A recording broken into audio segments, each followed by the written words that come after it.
Hello, and welcome to another scene in Darkness in Dublin. Today we have some players. Yeah, I don't know where I was going with that. Kind of lost track. Who have decided to all head to this tavern in the Changeling Market by the name of the Speared Boar. As its namesake, there's a boar being kind of roasted over a spit right now, or on a spit over a fire right now. Yeah, it smells really wonderfully delicious, and you can tell that a lot of people have come and already carved up the boar. You realize they must pay a good bit of money to have a boar there every single day, but they do it. The atmosphere it's it's what you would expect. It's lively in a couple sections. There are lots of people. There's an issue telling a story in a corner, enwrapping children in wonder. Well, childers anyway. Though there are some wilders and grumps listening in, though the grumps are doing their best not to seem like they're not also kind of entrapped in this story. There's hushed conversation in a corner. You can guess that these particular changelings are talking about the current state of affairs of this duchy, the Duchy of the Just Heart, and, well, of just, in general, what's happening in the wonderful place of Hibernia, considering, they got this crazy ass bitch to the north of them. So, and then of course you got them, the rowdy people at the bar. So, it's just about your average night. And whenever the players would like to come in, Zame. Let us say that Zeke and Tintagel are occupying the same seats they were occupying yesterday, once again poring over blueprints. They have a number of large sheets of parchment unfurled on the table and are making changes and calculations on smaller pieces of paper as they work out the specifics of an individual item that they're contemplating the work on. Lavinia is there. She is hanging out with the Childers and the Ishu, listening to the story and laughing along, and just sort of being a good sport, and just like encouraging it. She likes the good and festive atmosphere. She loves a good story.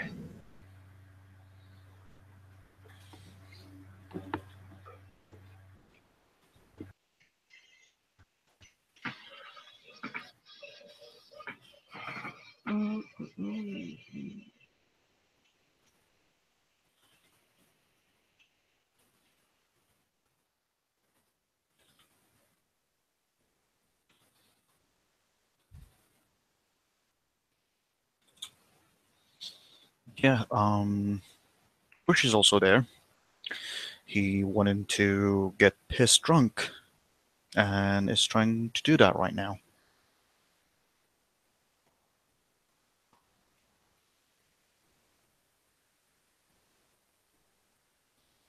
You can certainly get pissed drunk at this bar. It's completely acceptable.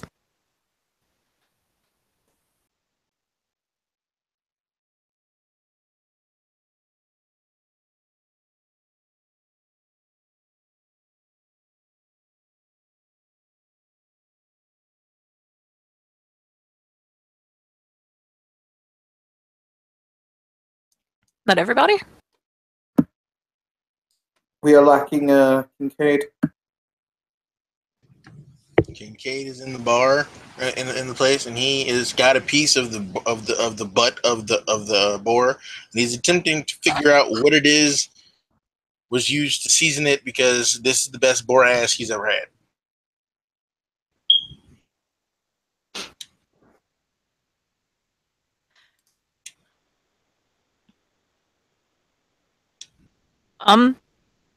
If you want to roll like a Dex Crafts.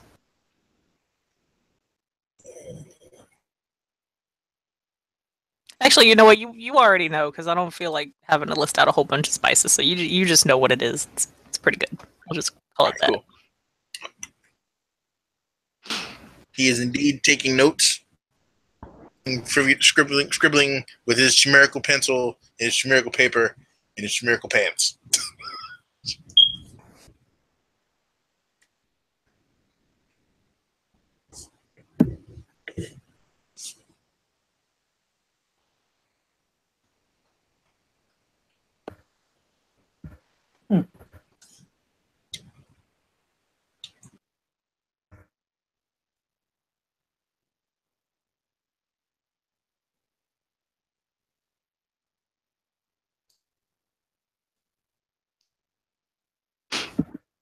So,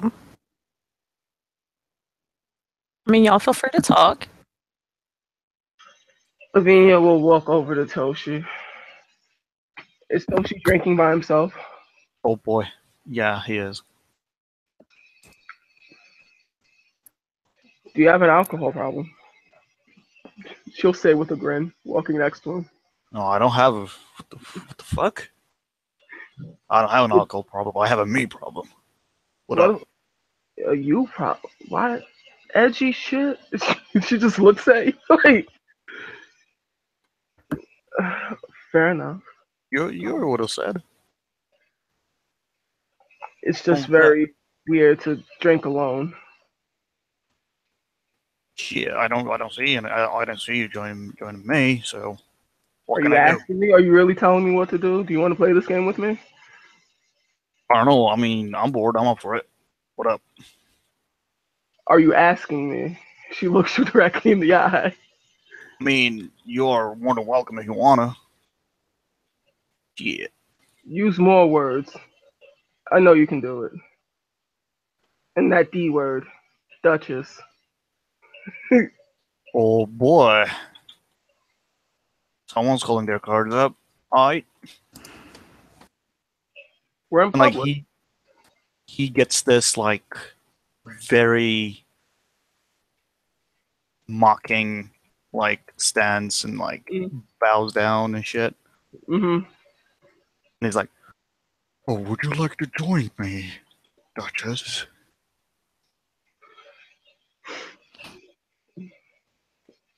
She will say yes, and she'll flick you.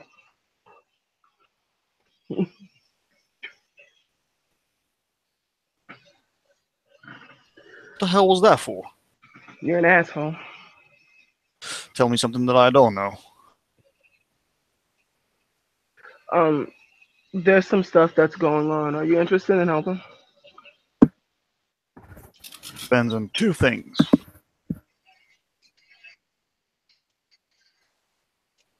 Thing one, what's happening?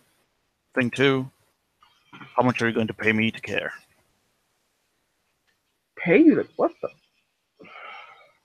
Girl, I ain't doing free shit. What the heck? So you're not gonna help the Piskies, the one that just got returned from Never Everland? I mean, I ain't gonna lie, I like the girl, but shit, I ain't going to like fucking war with another kingdom over a Pisky. Nobody's saying relax. Nobody said that. Nobody said that at all. I said, would you be willing to help? Okay, you know in what way I can help. Right? Right. That means you're gonna have me busting some heads. Most definitely. And I'm asking you, how much are you going to pay me to care enough to bust some heads? Depends on how good you are at your job. I don't pay for mediocre work. If you can find anyone better in town, you're more than welcome to hire them. I'm having the conversation with you. I'm asking, are you willing to do something? And now you're giving me sass for asking you. No, I ain't giving you sass for asking me. I'm giving you sass because I don't know what you want to do. She just looks at you and just.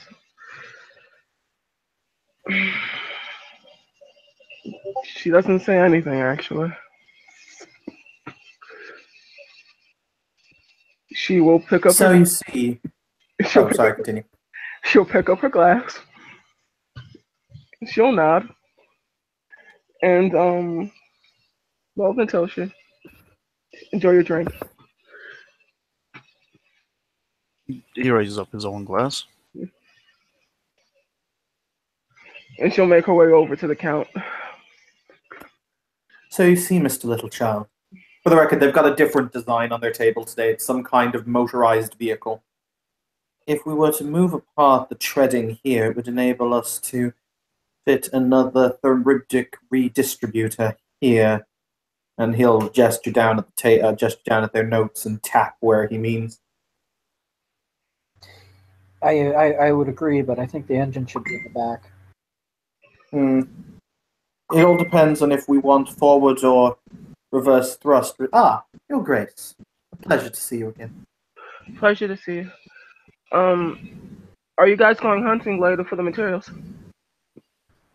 We had considered it. Yes. I'm being honest, I'm dreadfully bored. I see. He'll kind of, he'll flick his long silver hair over one shoulder as he contemplates it. He says, Master Dunstan, would you mind joining us for a moment, please?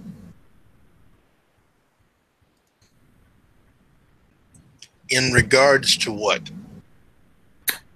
The endeavor we spoke about yesterday. Many of those, unlike this boar, are not for public consumption. So I'll come over there so you don't have to holler. Thank you.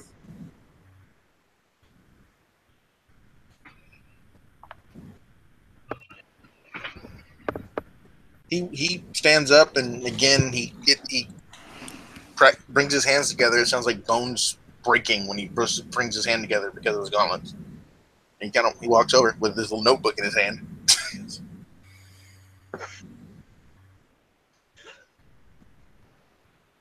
Nice to meet you again, Kincaid. He says, "One moment." He flips. He's got a notebook like this. Sorry, I'll be the last. Go ahead. And he will actually make an etiquette roll to see what he's supposed to call her. You can see that there's a smile forming on her face, and she's like, "Go ahead." He goes, "Thank you, Your Grace. Nice to see Well you again." done. She'll just say, "Well done." Good job.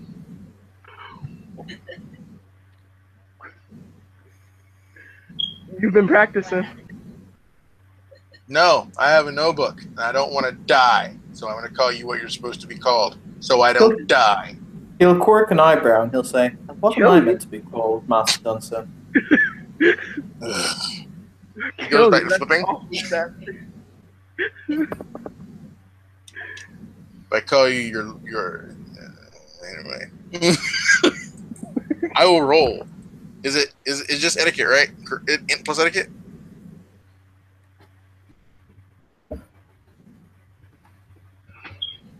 Is it N plus etiquette? Is it N plus etiquette to know what you're supposed to call people? Yeah.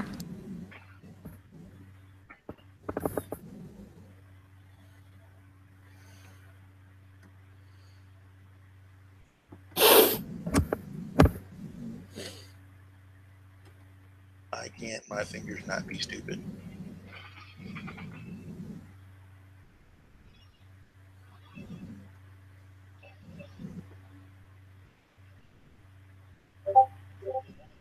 I got 2 successes.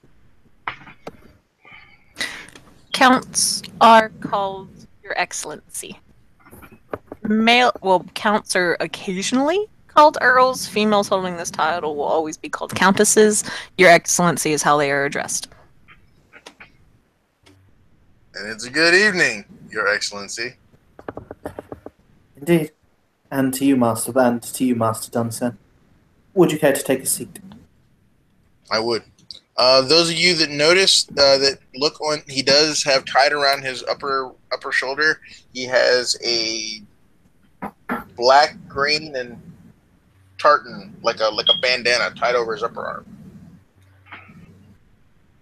Is that your clan's color, perhaps? No. Zeke once again offers the Duchess his seat and goes and grabs one of those tall bar stools again. Thank you, Zeke. She'll cross her legs on the seat. He'll offer a bow.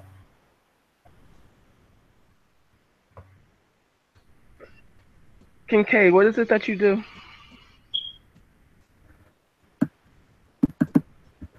In the gray world, Yeah. I'm a chef and collection agent. Would you cook for me if I paid you? In what capacity?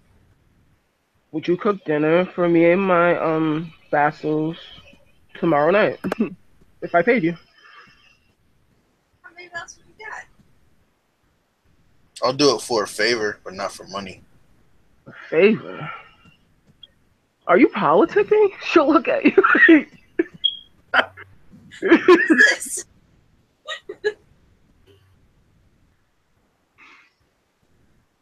No, Your Grace. I am not politicking. She'll smile and she'll say, sure. A minor favor. Then I'll cook for you and yours. As you say that, by the way, Anthony, the Count will say, "It has been witnessed."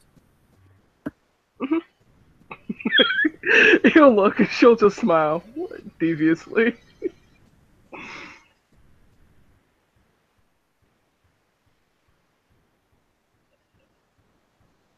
Better than being a chef, I'm a collection agent for unsavory individuals that don't want to be found. Mr. Littlechild, would you mind going to the bar and fetching me? He contemplates. A dish filled with water, please. Zeke will go and do that.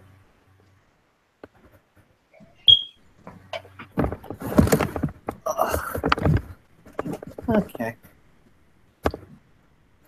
When the dish is put down in front of him, you'll see the Duke, or sorry, the Count, outstretch his hand, and he'll start.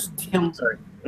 Before he puts the dish down with water, he moves the blueprints aside.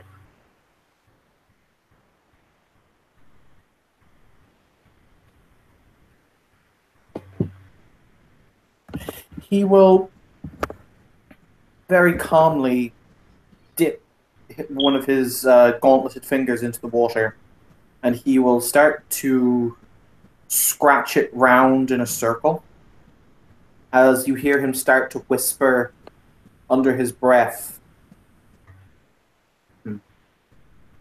"Is there anybody there?" said the traveller, knocking on the moonlit door, and as his horse in the silence champed the grasses of the forest's ferny floor.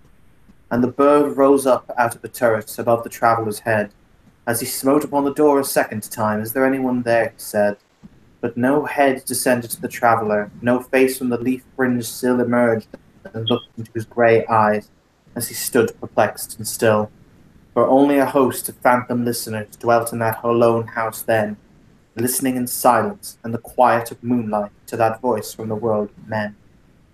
He will then take some of his wine, dip his gauntlet into it again, and dab it down into the dish of water so that it starts to redden, and then it will start to swirl. Hey Kim, I'm doing lycanthrope. And also, for the record, that is a wonderful poem called The Listeners by Walter Delamere. For what? You gotta give me more context than just I'm gonna do a can or I'm gonna do this. That's fair. I'm gonna do that. Like,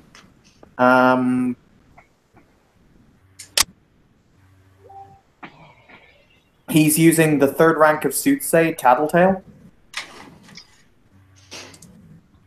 And he's basically going to be the thing that he wishes to see with Tattletale is, do we want a dragon or a griffin? I really don't care one way or the other. Griffin. It's up to you. You're doing the cantrip. a glutton for punishment. Let's go with the dragon. Basically, Kim, what he wants to see is where the nearest dragon is.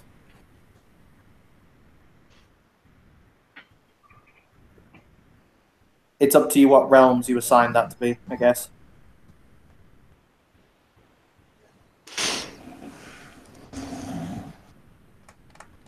Okay.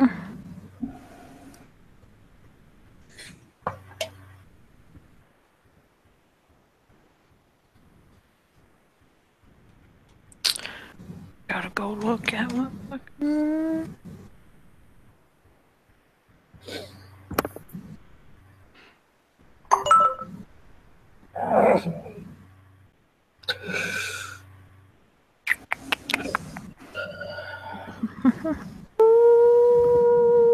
Yeah, you're gonna need Fae 4.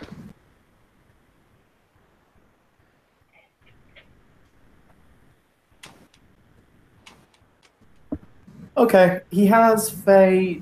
I want to say he has Fae 2. I just have to check his sheet.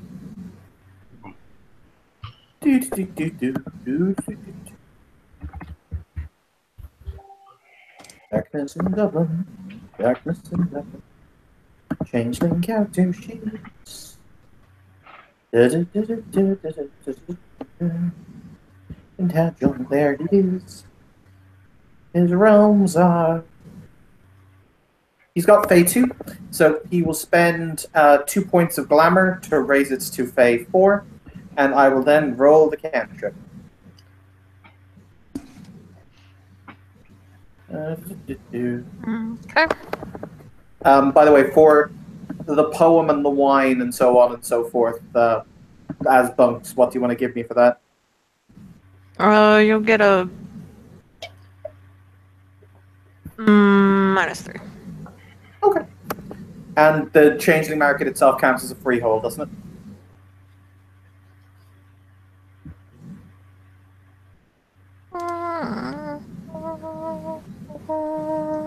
No, I don't think this one will. I think the other one did, because it kind of depends. Like, not all changeling markets are freeholds.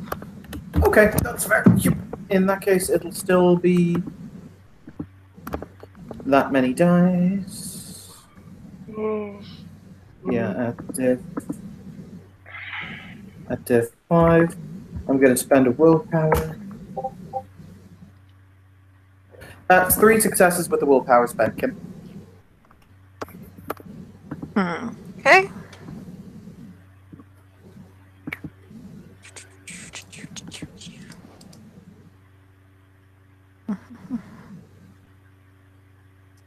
Okay, so you look into.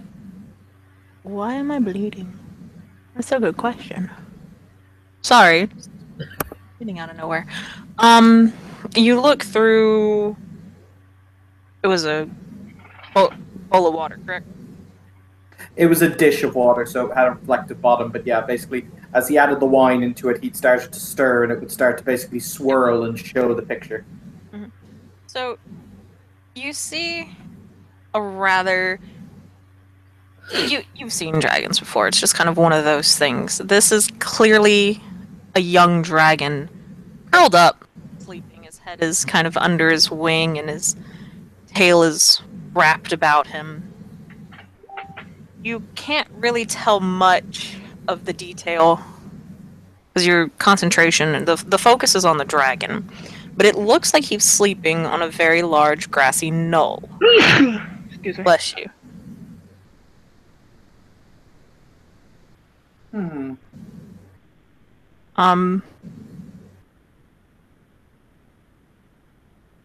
You didn't ever say that you wanted to hide this, and it is kind of tricky to make someone a tattletale focus without them realizing that they're being the focus.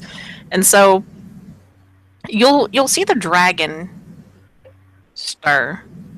It looks like he was trying to sun himself out, but it's been raining nonstop, at least in the chimerical world, or the gray world anyway.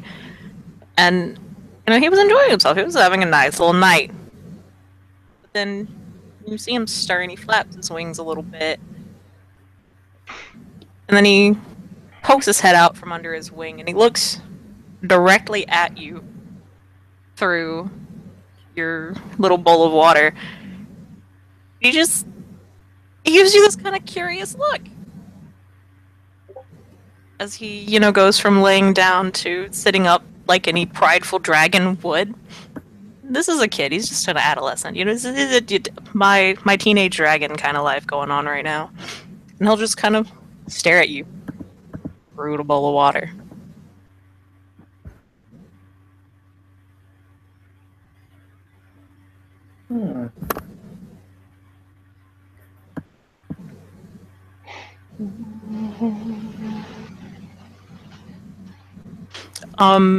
Your character hasn't been in Dublin long, so you're probably not really gonna know how to find, that grassy knoll that it's chilling on. Or even if it isn't. Yes, I asked for the nearest dragon. He will kind of contemplate for a few moments. Nearest dragon might also not be in Dublin. It could be like halfway across the world because there's just no other dragons close enough. That's fair. For the record, not only I can see this, everyone can see this, and he will say... Actually, you know what he will say? I need someone... Question, does it appear as if the dragon can hear me? Because I don't think that's how it works. Okay, cool. He will say, I need someone who knows the surroundings of this place. He's saying this loud enough so the whole tavern can hear him. They will be well rewarded for their information.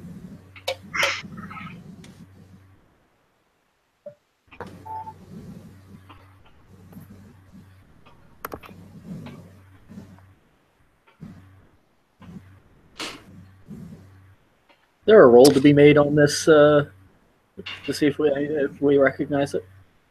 How long has your character been in Dublin? Month? Or I think no, actually only a couple of weeks. Come to think of it. How much have they traveled around the city? Well, he's been back and forth with to the Baron, the Baron at Duke's place. God knows where the Count's dragged him. Not to mention his own business stuff. It's a reasonable amount.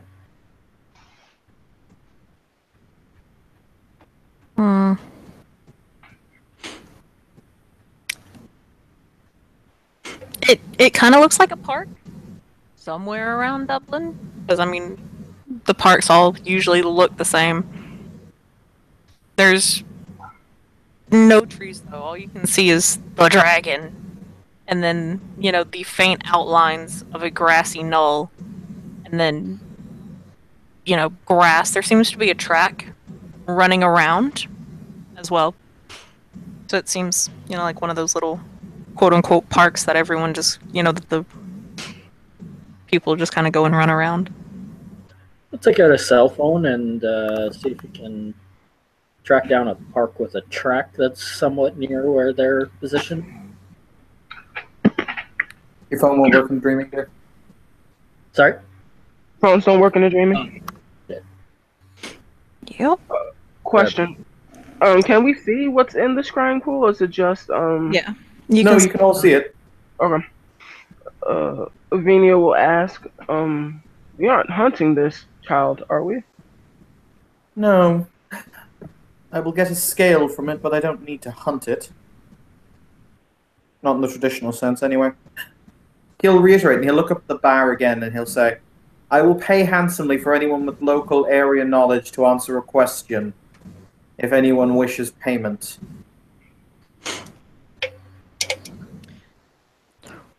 The issue of... My bad. Toshi will actually look at, what was her name? Evania? Mm-hmm. And look at her, trying to say see, he's talking my language kind of look to her. And then She's a dignified woman, so she won't say what's on the tip of her tongue. So he's going to walk up to this picture, or whatever it is. Let me see.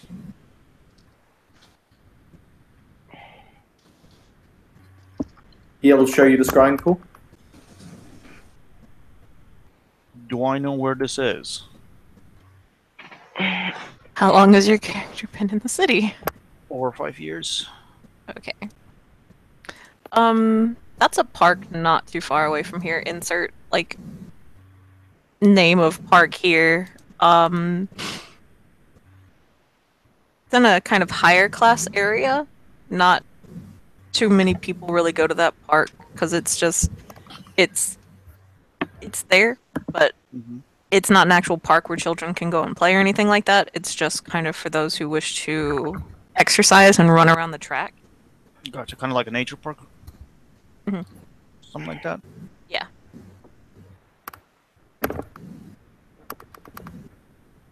And there are about 3 grassy knolls, and it looks like the dragon might be laying on the biggest one, just kind of still staring at you guys.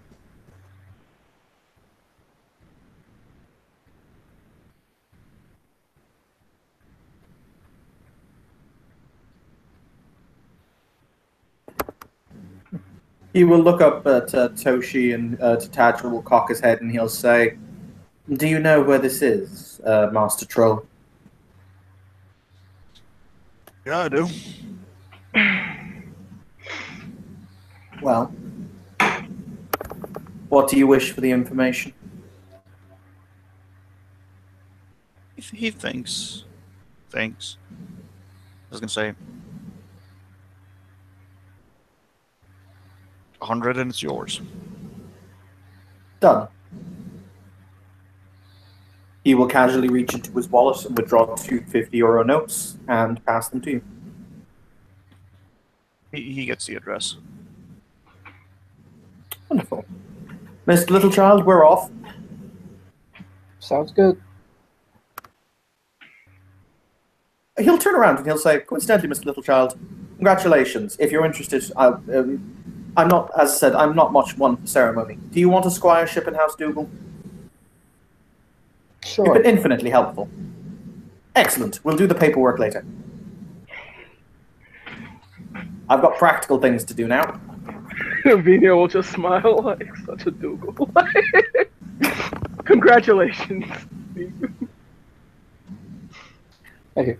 Your Grace, are you accompanying us? Absolutely. Wonderful. Coincidentally, if I could convince it, it's a young dragon. It would be invaluable if I could convince it to come and work at my forge. Dragonfire is so rare and hard to come by nowadays.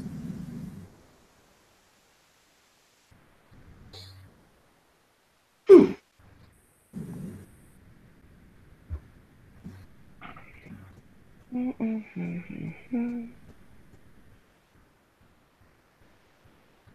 I think that the 3 of us are leaving. I don't know if anyone else is going with us, but we're leaving. Yeah, I mean, Actually, you know what? He'll say, just in case, Master Troll, will you show us exactly where it is we need to go? I'll throw in an extra 50 for you if you do. I'm in. Wonderful.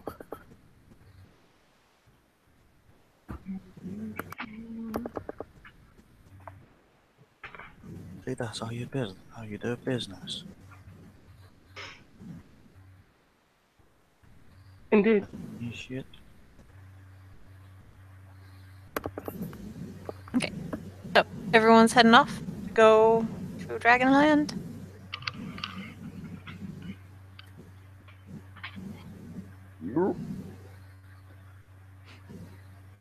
It's great feedback, guys. 10 out of 10.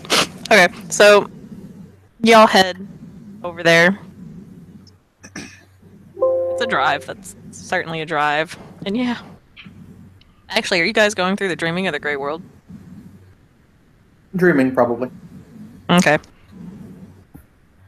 So it's a decent walk. I will put out, Kim, myself and Zeke will be building a chimerical car, because seriously, fuck walking. It's almost like, chimerical steeds are a thing, but I mean, whatevs. Well, Kim, I'm going to try and convince the dragon to come and work at my forge, so I may ride it into battle. Oh. You can try. Actually, I does he fancy. make that comment in character? He said that it would be invaluable. He already said it would be invaluable if you could convince the dragon to come and live at his forge, because dragon fire is incredibly valuable for smithing.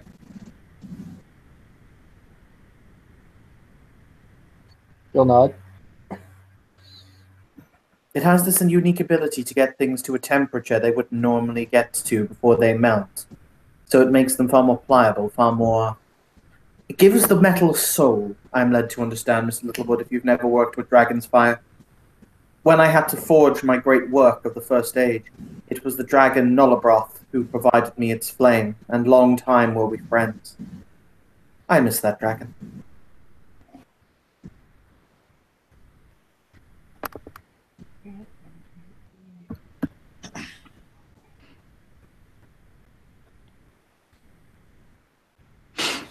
Okay, so you guys get there, and it's pretty easy to see this dragon kind of far off. It looks like he's been waiting for you guys.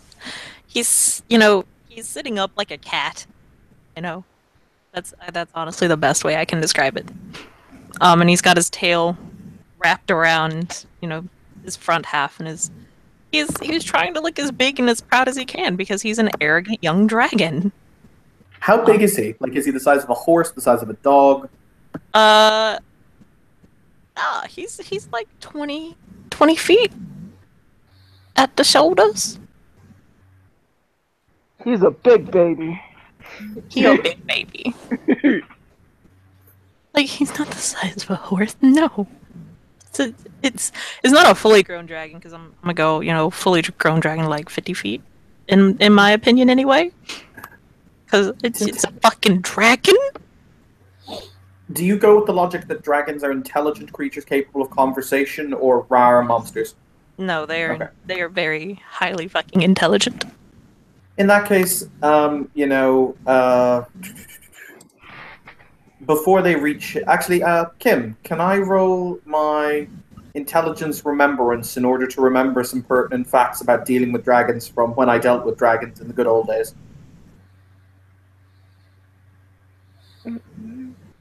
What did you want to roll again? Remembrance? Yeah, my remembrance. Yeah, that's fine. Let's rock that roll. Standard diff or higher diff?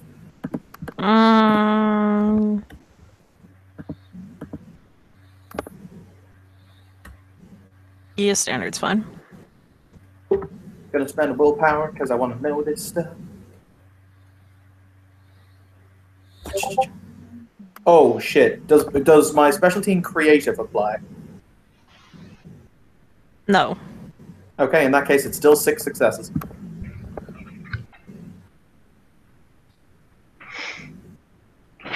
Okay.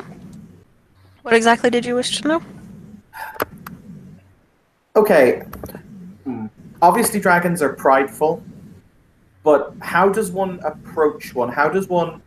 Basically, not sweet talk, because that's wrong. How does one get the dragon... How does one interact with them so that they come to respect you? Like, what are the old tricks? 1 second. John, I can't stand you. I'm not cleaning up that mess. We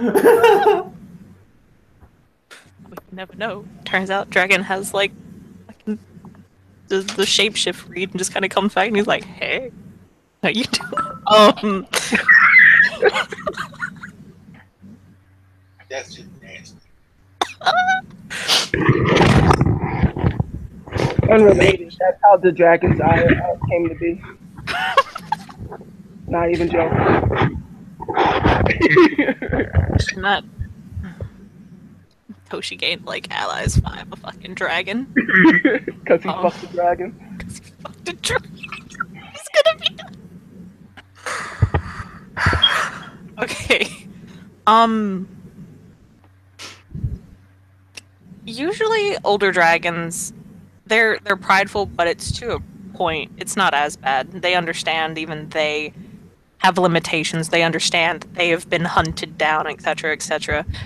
That's an older, wiser dragon.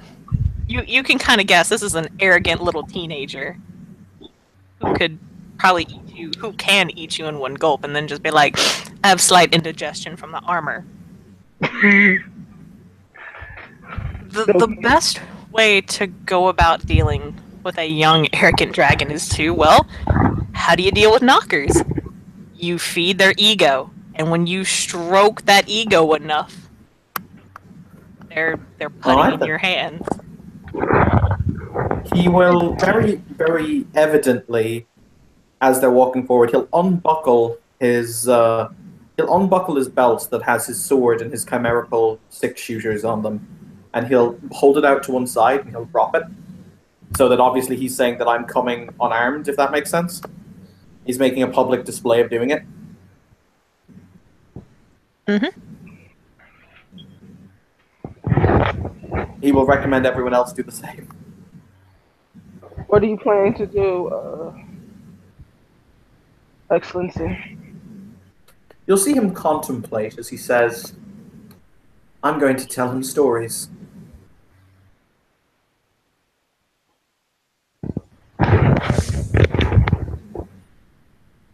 And what do you hope to accomplish? The least of my expectations is the getting of some scales in order to make the wonder that I'm currently or the treasure that I'm currently in the process of making. If I can convince him more, however, I will see if I can get him to agree to come and be the light of my forge, so that I may have the fire once again, as I did in days long past. But that is only if things go exceptionally well. He won't turn his back on the dragon, because to do so would suggest weakness. And he's not trying to. He will talk to him, and he will. But he's not trying to appear weak, and he will say, "No sudden movements. Make sure that if you come within a respectful distance, that you remove your weapons, etc." Toshi's just hanging back, lights a cigarette.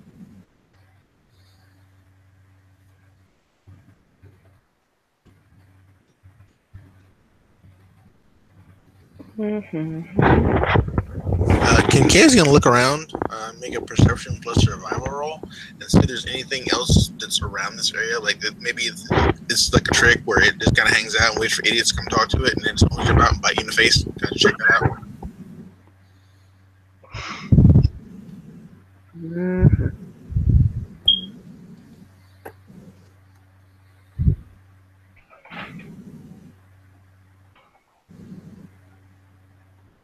Apparently not. Alright, trying to reply to PM, sorry. Some people started PMing me when we got to the dragon part. What's up? Can I make a perception plus survival roll to look around and see if this is like a trap where it kind of sits here and waits for idiots to walk up to it, and his little homies jump out of the shadows and bite you in the face? Yeah, that's fine. Can I make a perception roll to see if I can find any of that? What, the things or the thing you PM'd me about? The thing I PM'd you about. There are no shed scales. Okay. Fair enough. So in that case, Kim, let's walk towards the dragon. Oh my god, Anthony! I'm just being an asshole. What? Somebody else suggest fucking the dragon. No, he was just like, yo, I'm special too, notice me. Yes, you are special too, Anthony. That's all I wanted. Okay. Zeke's gonna move closer with him. He's going to put the cane near where he dropped his stuff and move much slower. With those 4 successes, Kincaid, this doesn't look like a trap. Nothing. It's this okay, y'all are having to walk up a little grassy ass hill to get to this dragon. You can see everything because it's there is a clearing around this grassy knoll. There's nothing.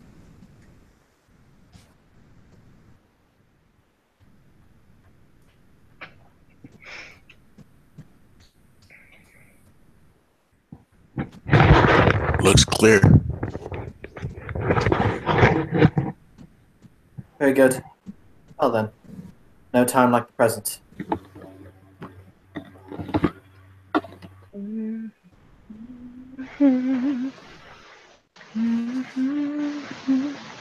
So Kim, walking up to the dragon. The dragon will look at you and kind of out of his nostrils. There's a little bit of smoke. He's coming into his big, scary fire breath. He's probably trying to mimic his dad that he's, probably never met before. He's trying. It's not working out too well. And he just says,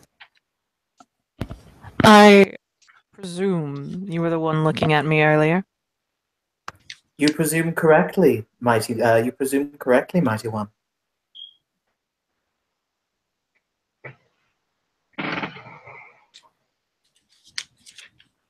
Oh god, I'm just going to point out, Evan is going to channel the last two Hobbit movies for this entire scene. Get it? If only we had a boggin, this would go infinitely better, but we don't. So. Okay, when you say the last two, are you channeling the dwarfs? Are you channeling, I'm channeling my inner Bilbo. Okay. But he will say, "You have found yourself quite a lovely place upon which to lay and sun yourself." Indeed, it is quite warm. I have no doubt. Do you mind if we sit and join you for a while? He leans down and he brings his giant ass head directly into your face. Well, not directly into your face. There's a couple feet of difference because you are tiny and he doesn't. Small. Want to hurt you.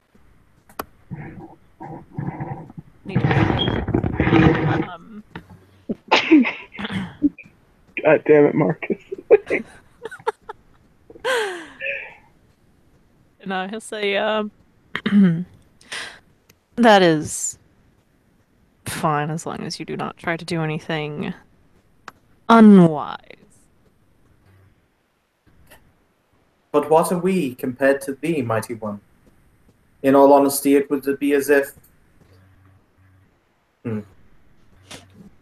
the wheat were to stand against the tempest.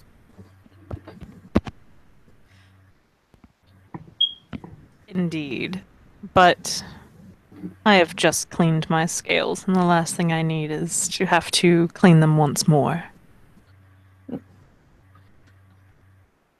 Tintagel will not, and he will sit, probably crossing his legs. Zeke says something about we are crunchy and good with ketchup. I think the old saying is.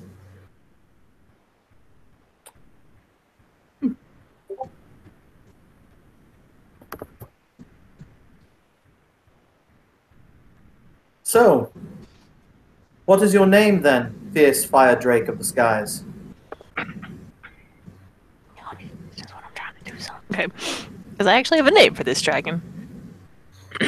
I am Zeldrim. Zeldrim? He's gonna go on to list his titles. Just give me a moment. Because he's a fucking, young-ass dragon. And he's got to show off. He's going, me. I am Zeldrim the Mighty, breather of the largest flame and the fastest flyer known. Fine titles. Very fine. And no doubt all true.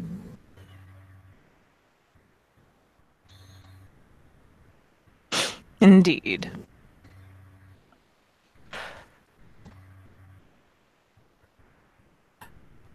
So, would you mind if I told you a story, great Zeldrim? He whose wings are the hurricane, he whose breath could make even the lords of Arcadia shiver. Do you mind if I tell you a tale?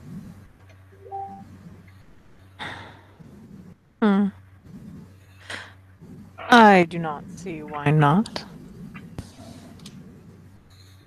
You will say, there is a beautiful girl. A girl who went north in order to see with her eyes those who lack freedom. You understand freedom better than most. After all, with one beat of your wings, you are away. The sky, your eternal realm. Can you imagine what it is to live without freedom, great Zeldrim?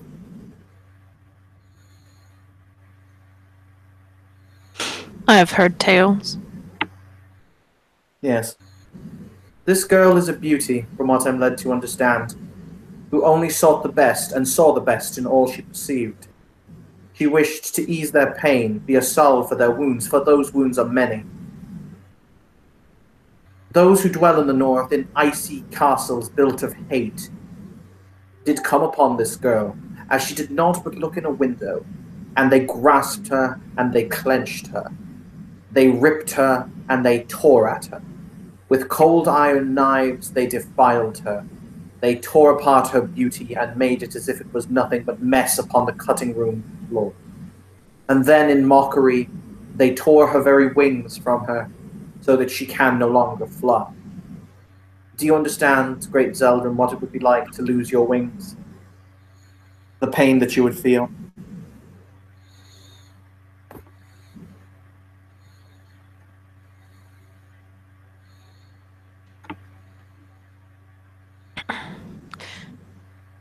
It is something that will never happen to me, for I am too powerful, but I understand what it is. Well then, think this and contemplate. They tore this girl's wings from her back so that she could never fly again.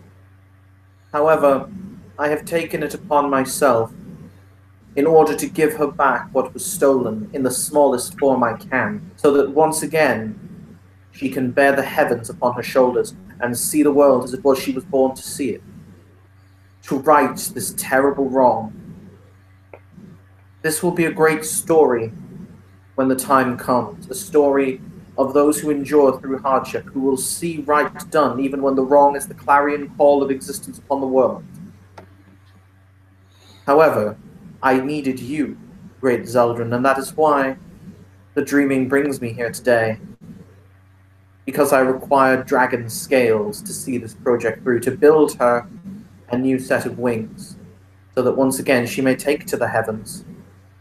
And so I come to ask the mighty Zeldrim for a place in this tale, so that he may be known as the hero he is, for all the dreaming to see, if he would spare but a handful of his glorious crimson scales, so that this girl may once again have the life that she was meant to, and so that the broken can once again take wing.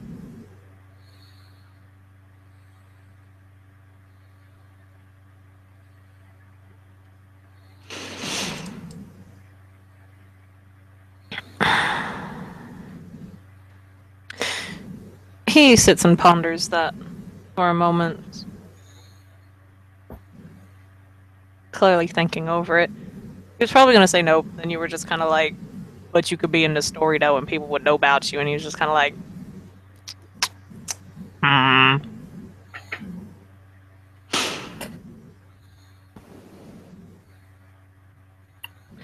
He will say, I once knew another dragon, a great dragon, whose scales were all silver as the moonlight, polished, who could be seen for miles around, the glinting sun and the glimmering moon.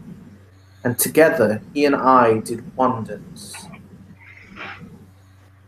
For the record, I'm using a dragon that's not canonical in the game world. However, he is featured in a lot of Arthurian legends. He's the white dragon named Neldrinoth. So if this dragon has any inkling as to who it is, cool. If not, I'm going to name drop him anyway, because Excalibur was a thing. He will say, for a dozen moons, neath a dozen stars, we forged together in dragon flame. The sword Excalibur, named and bound, its story famed all throughout the lands. Neldrinoth of the silver flame, and I did wonders. We made wonders. And those wonders and our name were known throughout the dreaming. So it is that I ask noble and great... Kim, what was his name again? Zeldrim? Zeldrim.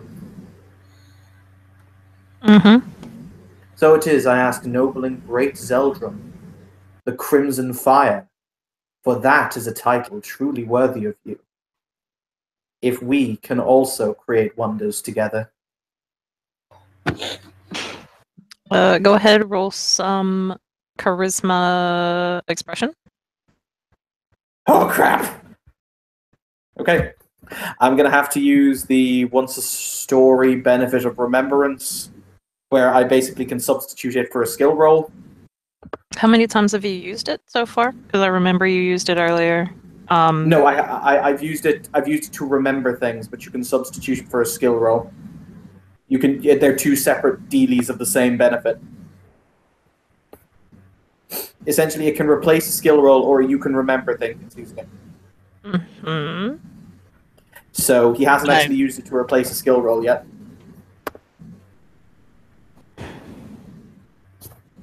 Ooh.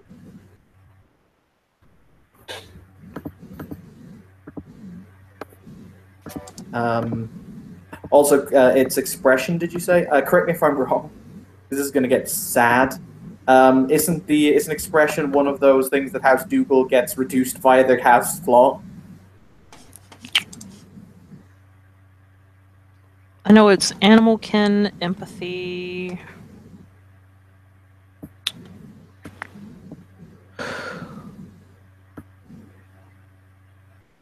Wow. Okay. Apparently, it's not expression. It's just animal kin, empathy, and subterfuge. Oh, thank God. Otherwise, that would have been sad, Kim. That would have been real sad, real quick. Would have been beautiful. God damn it, Kim. Why do you want me to die? Said you're gonna die. He has 3 charisma. So that would be that. I have to spend another willpower, so it's my second spent today, but I don't want to fuck this up.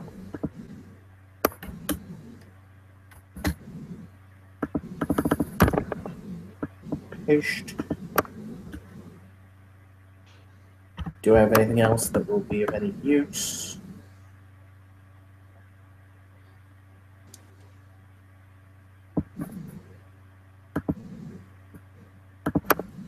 Nope.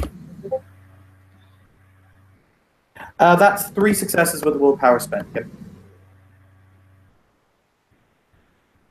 So he channels his inner fiery arcade. He channels the much more eloquent man he was many eras ago when the world was a younger place and speaks from that place with that old voice.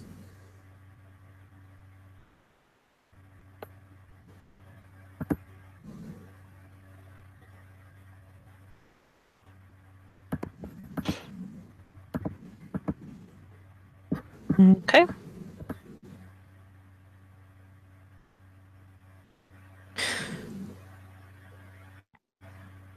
The dragon kind of nods his head slightly as you go and tell the story and whatnot.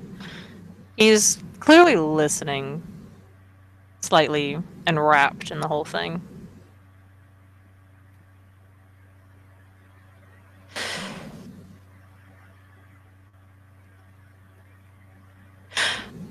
While I understand I will become a part of the story and whatnot, I still require something more.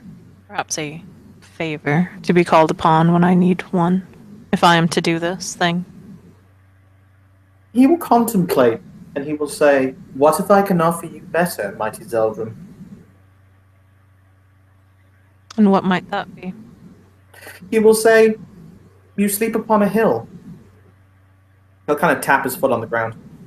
"It is a nice hill. Master Littlechild, would you not agree? It is a very fine hill. Zeke will nod. However, a dragon of your status, one who, as I say, the Crimson Flame, Zeldrum, why is it you do not sleep upon a bed of gold?"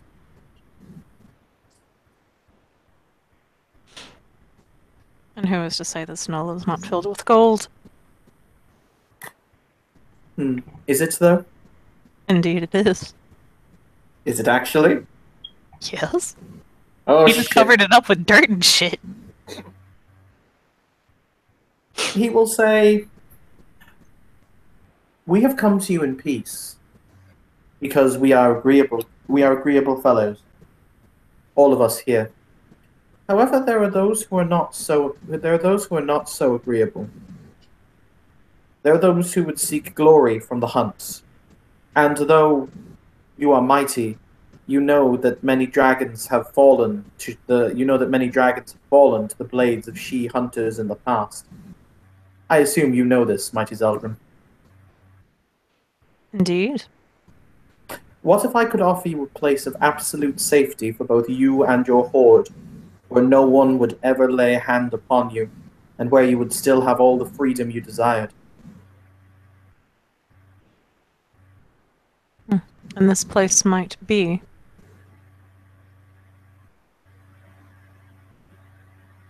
He will turn and he will say, "Above the changeling market, there flies my castle, a like of which the world has not seen in 1,000 years. I would be more than happy to give up onto Zeldrin as much space as he required for his hordes to be safe, and so no one would ever touch him, and in my walls no one ever would. I would break open the ceiling, so it is you may fly where and whence you will. So it is when you sleep at night, you will not need to worry about where it is the enemy may come from, for you will know that around you you are safe inside the stone, and know that no one would dare harm such an august personage within my home, as it became yours."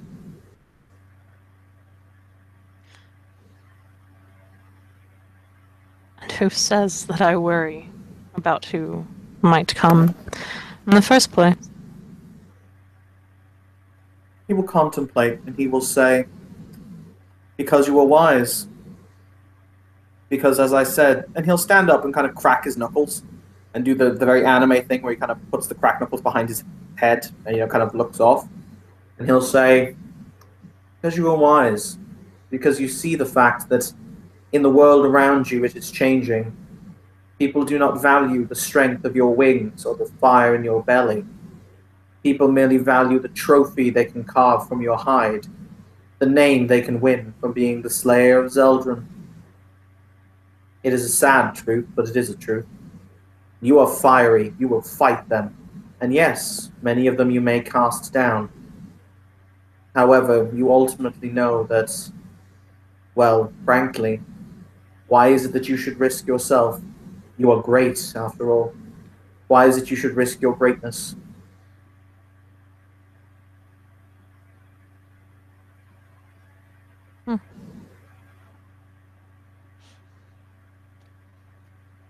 He leans over towards Toshi and the Duchess. And by lean, I mean he just kind of moves his head over there. And he looks at you both and says, "What exactly are your takes on this man?"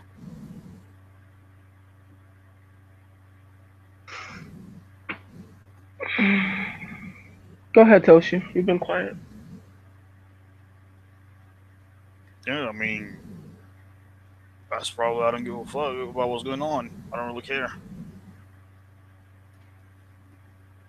It's true that he can. It's true that he can offer you something, but as I am of greater station than he, I can I can offer you 5 times as much. If you want to settle for second best.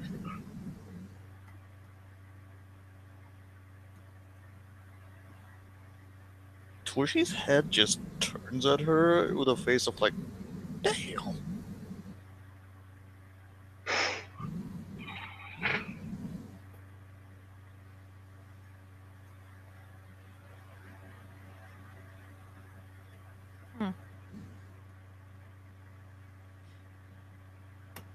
Not care, Blue One, then why are you here?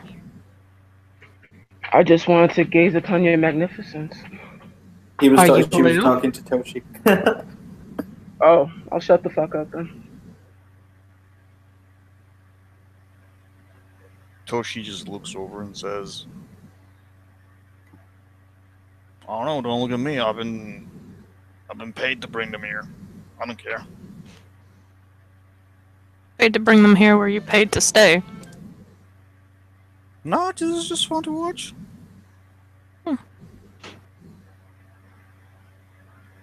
Then what do you take of all of this? As you just watch?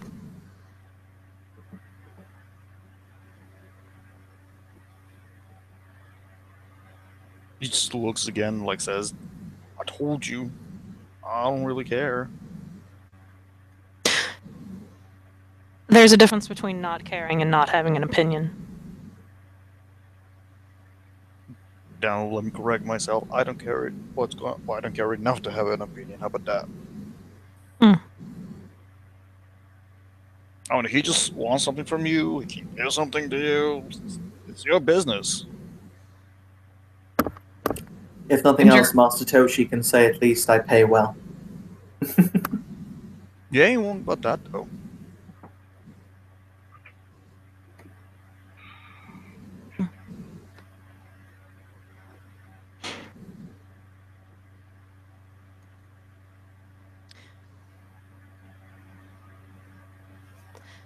Then he looks over to Kincaid.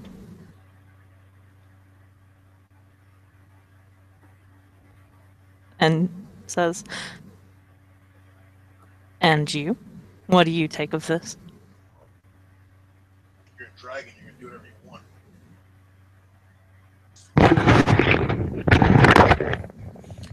I think you're a dragon, and you're gonna do whatever you want to do.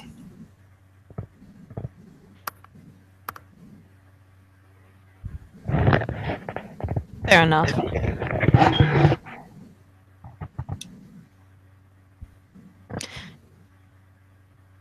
What do you make of those two?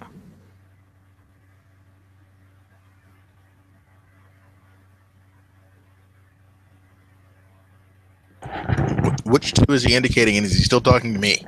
Yes, he is still talking to you, and you can tell with the flick of his tail he is indicating the two titled people here.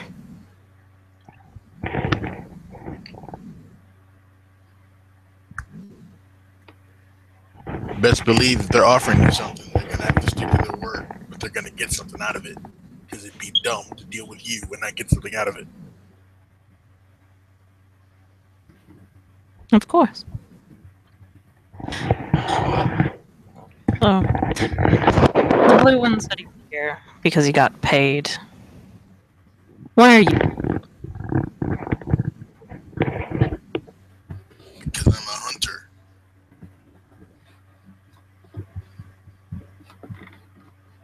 Is that so?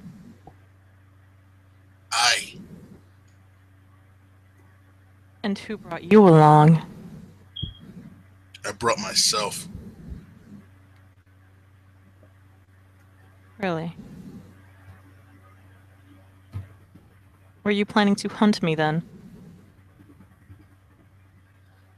If need be, they gotta find you to talk to you. To find you, they gotta be. You need a hunter. Hunters can track. Hunters can find. Hunters know the wilds better than anybody. I thought that is the reason why the blue one was here. He look like a hunter to you? No. But then again, I am in the middle of a city. What hunting is there to be had? It's just another. It's just another wilderness. Indeed, but the blue one said that he was paid to bring them here. Maybe he was. So would that not mean he is also a hunter? It means whatever it means. I don't know why he's here. I don't know anything about that guy.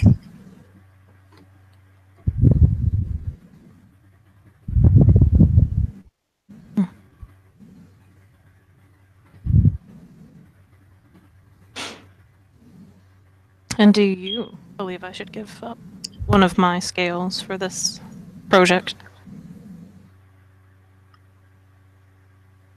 I got a biased answer. And why is that? Because I care a lot about the person the project's for.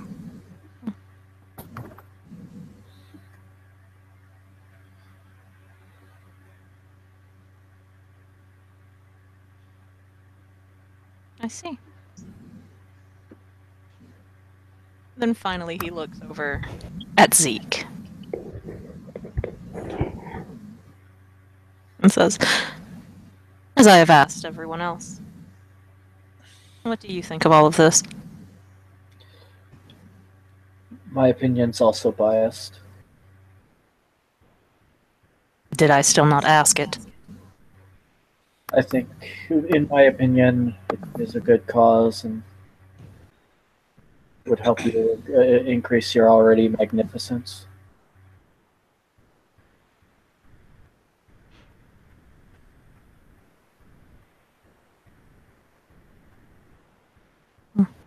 And it's, I won't say it's a minor inconvenience to you, but it seems like a pretty good deal, few scales for a safe place to lay your head if you wished it.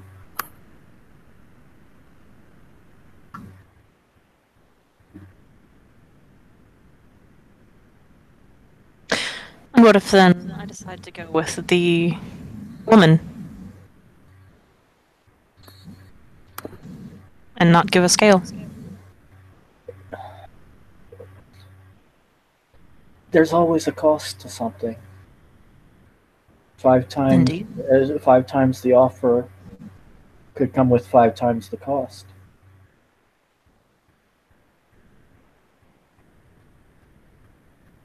Which leads to a question I did not ask earlier. What exactly would your price be? Looking over to,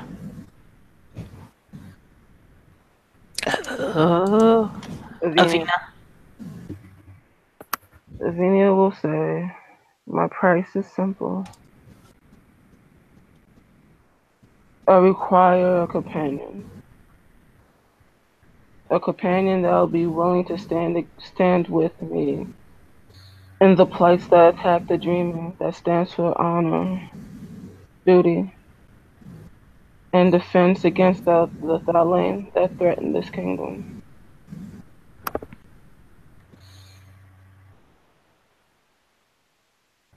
What we're facing is currently a system, a side effect of the things that are happening. You will be directly attacking and destroying said engines. They will know of your story and they will know of your greatness. Because I am great.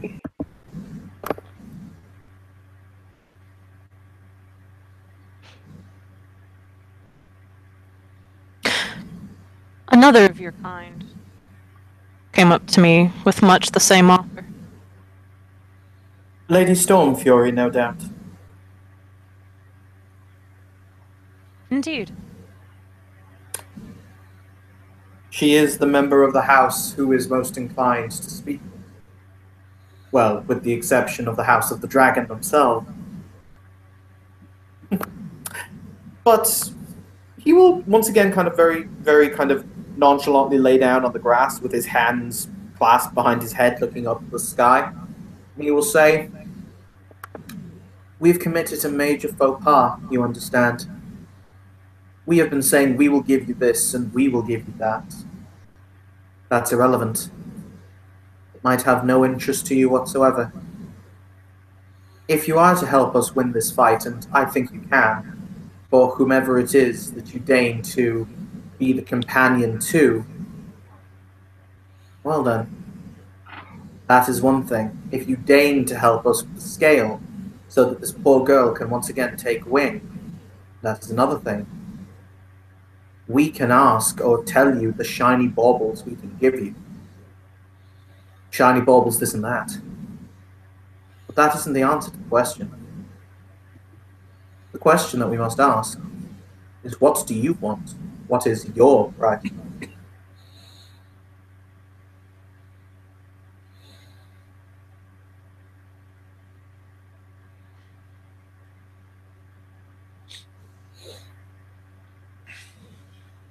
He smiles.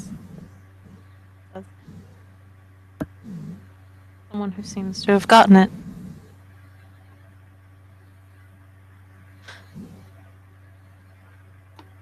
I simply wish to be left alone. Yet everyone seems intent on offering their own places of residence when I enjoy mine. And yet it has been the only thing you have all offered is for me to move.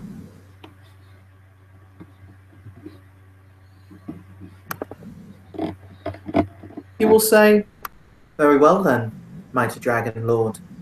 What is it that could be offered to tempt you from your hill? I'm sure there is something. Everyone has a heart's desire."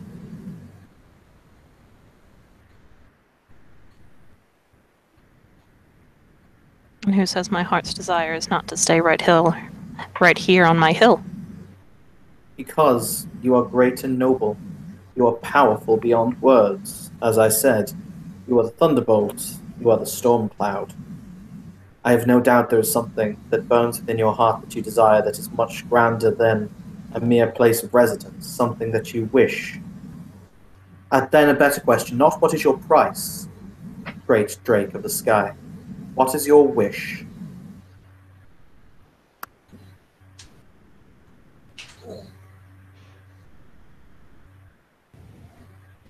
Hmm.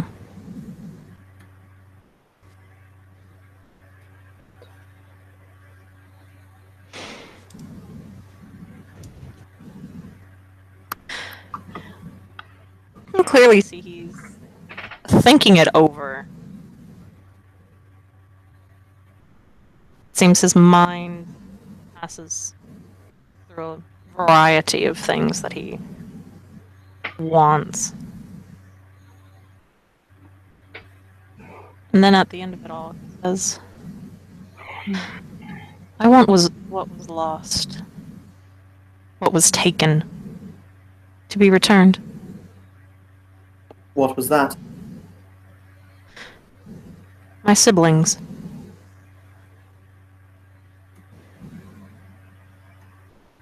Where were they taken? From whence to where?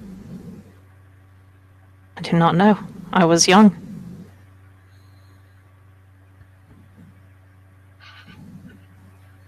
You wish to see your siblings again. Indeed. There is nobility in that. He'll kind of kick himself up off the ground, kind of like, "Yup." And he will say, "Oh, well, do you remember their names?" That had not been decided. They were still eggs, yet to be hatched.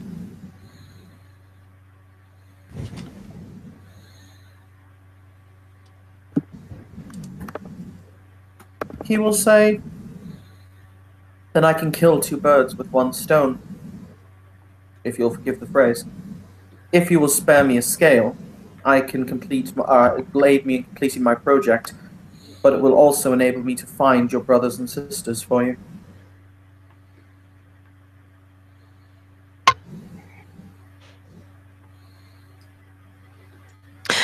I will make this deal.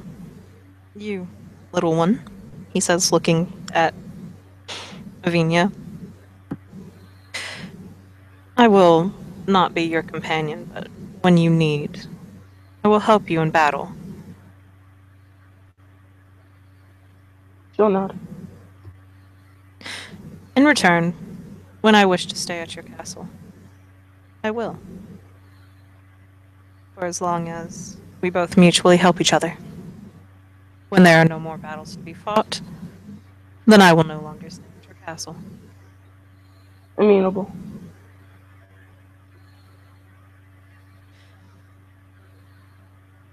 You, he says, looking back at Tentacle. I will give you a scale.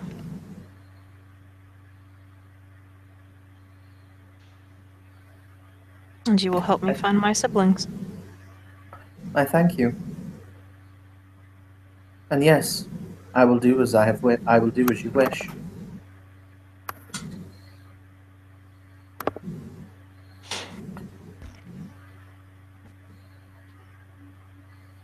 He then looks over at Toshi and just kind of with the tip of his tail kind of awkwardly pats Toshi as gently as he can with the tip of his tail. But he's trying his best. It's kind of like when someone doesn't know their own strength and they're trying to just kind of pat you on the back and they end up like it kind of hurts. That kind of thing. Damn, And that was a good kick. And he'll just kind of say, I like you. Do not change. Alright. You know what? I'm gonna give you something.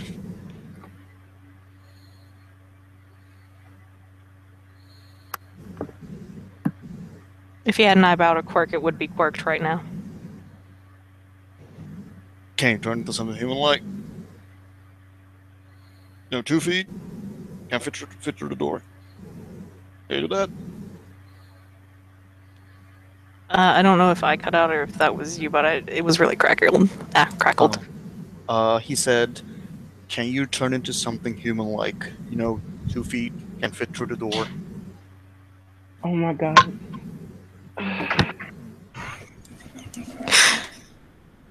I can. Yes.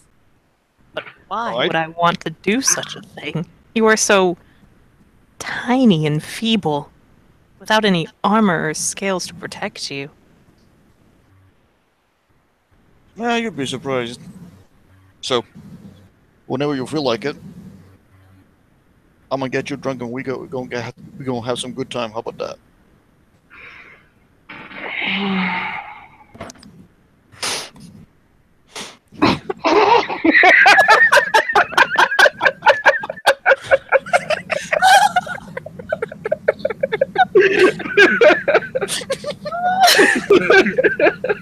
Help! That might You heard it here first, folks. Toshi fucks a dragon. Power Games has been Toshi trying to get laid.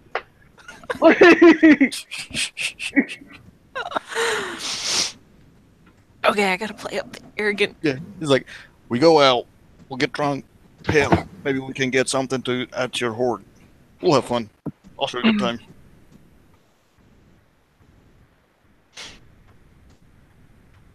A good time in blue skin standards, yes? Yeah, show you how we do things, bro.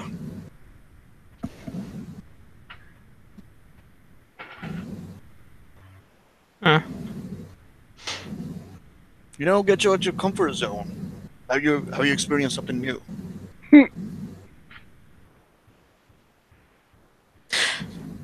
My comfort zone is everywhere I go. Damn straight. I like that. Fuck yeah.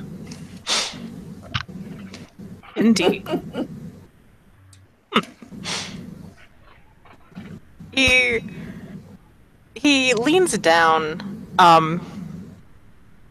Well, he doesn't lean down. Like a bird preening, he kind of lifts his wing, shoves his head, under his wing. For those who deals with birds, it's when they go to preen and play with their feathers and shit like that. He will come back a second later with a scale. It looks very, very, very tiny in his mouth, but he will lay it down in front of you, and that's larger than your head. It's a very beautiful, gleaming red scale. Excellent. Tintagel will kind of put it under his shoulder, put it under his arm.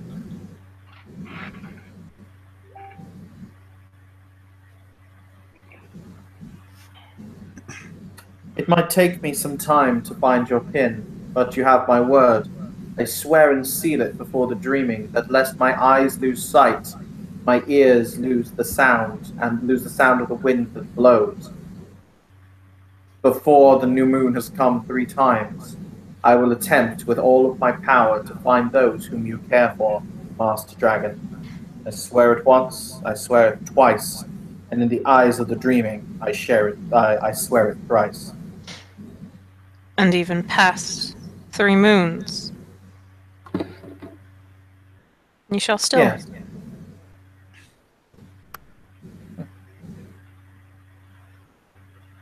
He then looks over at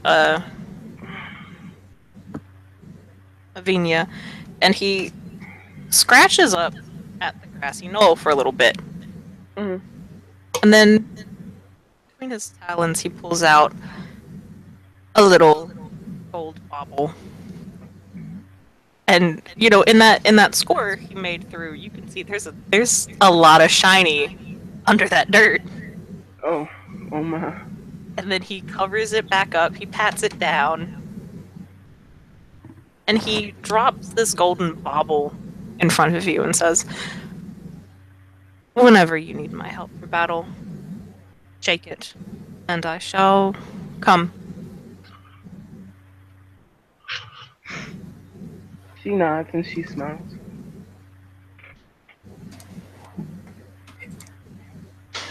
Good.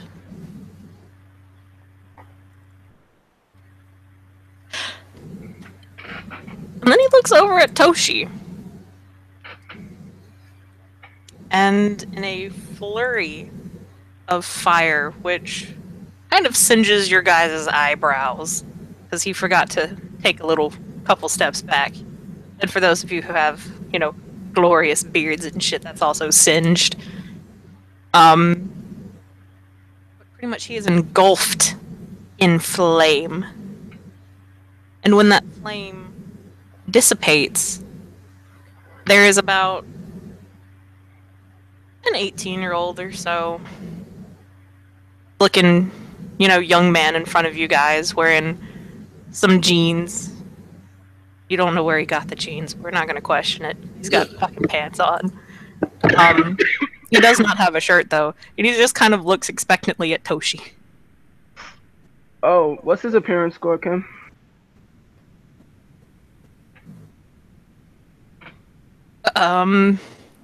Important.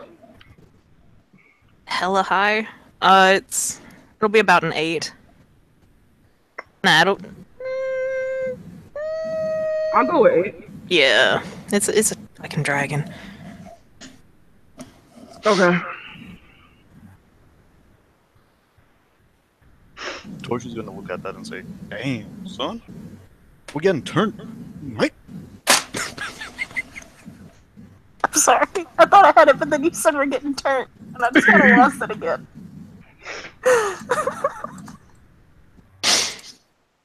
He just kind of looks over at you and he's like, "What is getting turned?" Avinia will walk up to the dragon and she will delicately place her hand underneath his shoulder. We're going to show you a wonderful and beautiful time in the beautiful city of Dublin. And I'm rolling charisma expression.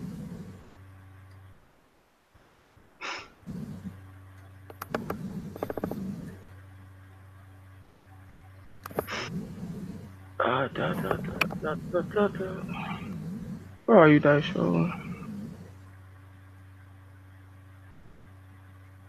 Where are you? Wrong one. Wrong one. Wrong one. Found it. Dice roller.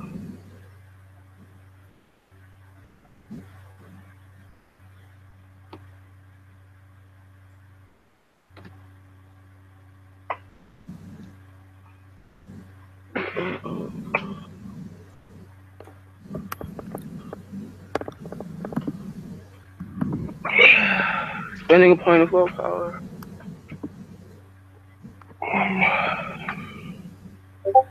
Oh, dice fuck me. Oh wow, that is a dice fucking. Damn! That's a That's a botch. Oh. Well, it's not a botch. It's a willpower spent, so it's not. Oh, he spent willpower? Yeah. Yeah. Okay. So that's still one success. You kind of gives you sus face, and then he's like, looks back over to Toshi and says, I thought you said you were going to show me an evening.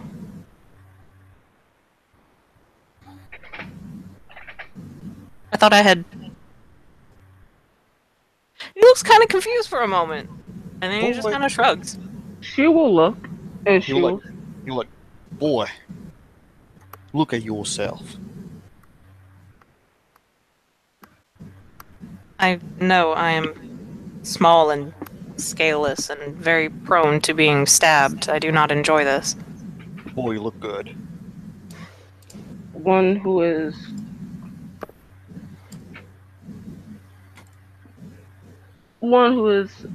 such as yourself is quite capable. And being that you are great yourself, would one require more than one companion?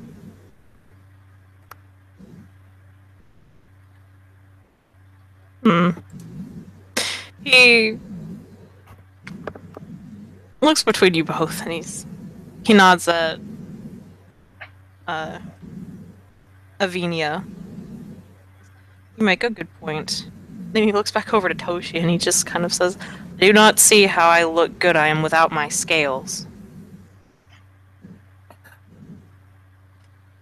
By the way, Kim, just at this point, Tintagel will have stood up from where he was laying. He'll have hoisted the dragon scale under his arm, and he'll walk down and have rebuckled his tool/weapon belt on the outside of his armor.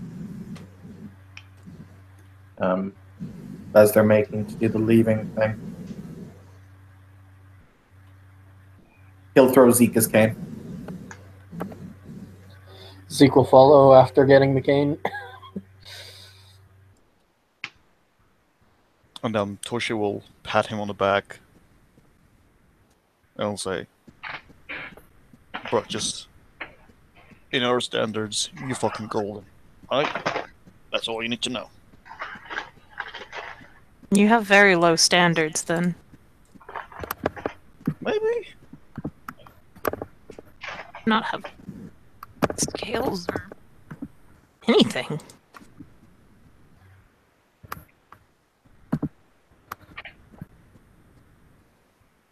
That can be remedied. Mm-hmm. As the others bimble off with the dragon, to go and have their night on the town, Tintagel is going to stand at the opening to the park and wait for Kincaid.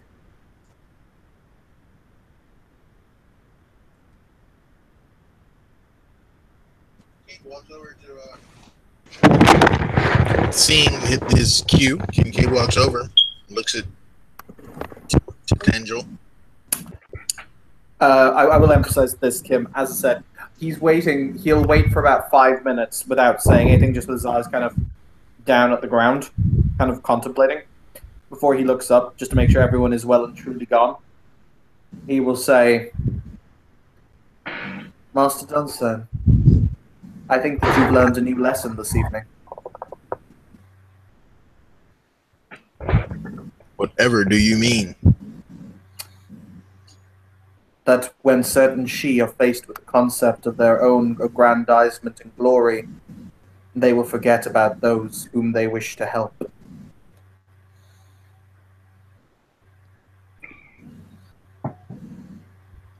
I have not forgotten anything that I have seen. I have no doubt. He will contemplate for a moment. He will say, My. How chilly the winter is. Do you not agree? It's gonna get colder. I have no doubt. Mr. Littlechild, if you will care to come back with me, we'll get the paperwork signed for your squiring. He will bow. Master Dunson, there are only 3 more elements and reagents I require. A griffin's feather, mithril, and the sand from a beach within a forgotten forest.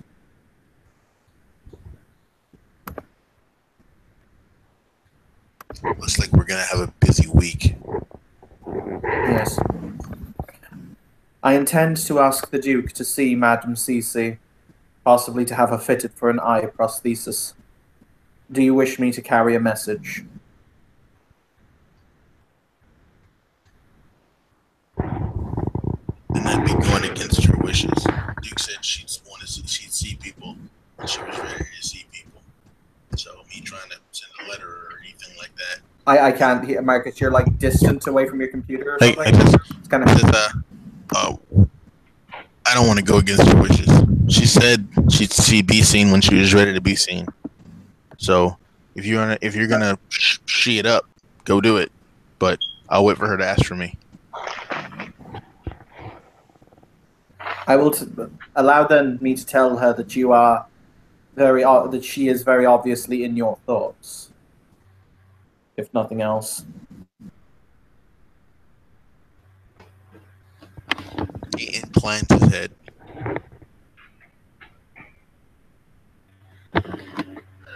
Very well. Come along, Mr. Little Child. The hour grows late. Or should I say, Squire, Little Child? You will follow. I think we good, Kim? Everybody good? Yeah, we good. Okay. Thank you, players, for playing. Thank you, watchers, for watching. This has been another scene in Darkness in Dublin. Yeah.